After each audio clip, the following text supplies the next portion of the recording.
विधान परिषदेच्या निवडणुकीमुळे राजकीय वातावरण सुद्धा चांगलंच तापलंय आणि सर्वच पक्षांकडनं मतांची बेगमी करण्याचे प्रयत्न आता अत्यंत जोरदार पद्धतीने सुरू आहेत। त्यातच पुरेसं संख्याबळ नसताना उद्धव ठाकरेंनी मिलिंद नार्वेकर यांना सुद्धा विधान परिषदेच्या निवडणुकीच्या मैदानात उतरवलंय आणि त्यामुळे आता आणखी चुरस निर्माण झाली आहे। पाहूया त्याच संदर्भातला हा रिपोर्ट।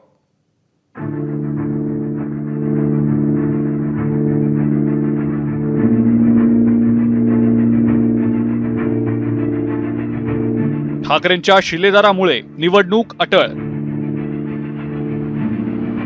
पुरेशी मतं नसतानाही ठाकरेंकडून नार्वेकर मैदानात।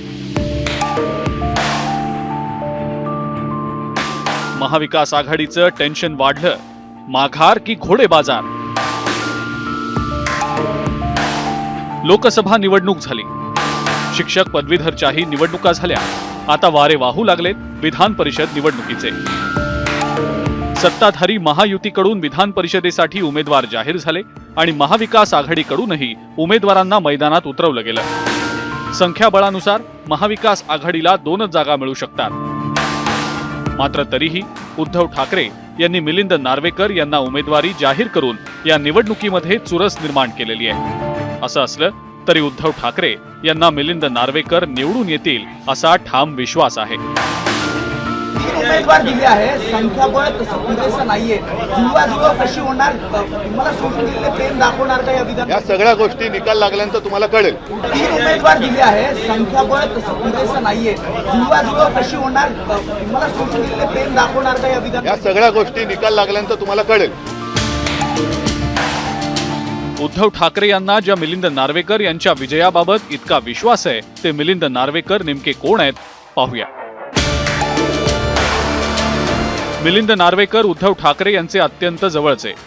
1992 साली गटप्रमुख असताना नार्वेकर पहिल्यांदा मातोश्रीवर। नार्वेकरांची कामाची पद्धत पाहून ठाकरेंनी त्यांना जवळ केलं। उद्धव ठाकरेंच्या भेटीगाठी, दौऱ्यांचं नियोजन नार्वेकरांकडे। अनेक नेत्यांचे शिवसेना सोडताना मिलिंद नार्वेकरांवर आरोप। शिंदेंच्या बंडावेळी आमदार परत आणण्याची जबाबदारी नार्वेकरांवर। मिलिंद नार्वेकर यांचे भाजप, शिंदे सेनेसह सर्व पक्षात चांगले संबंध।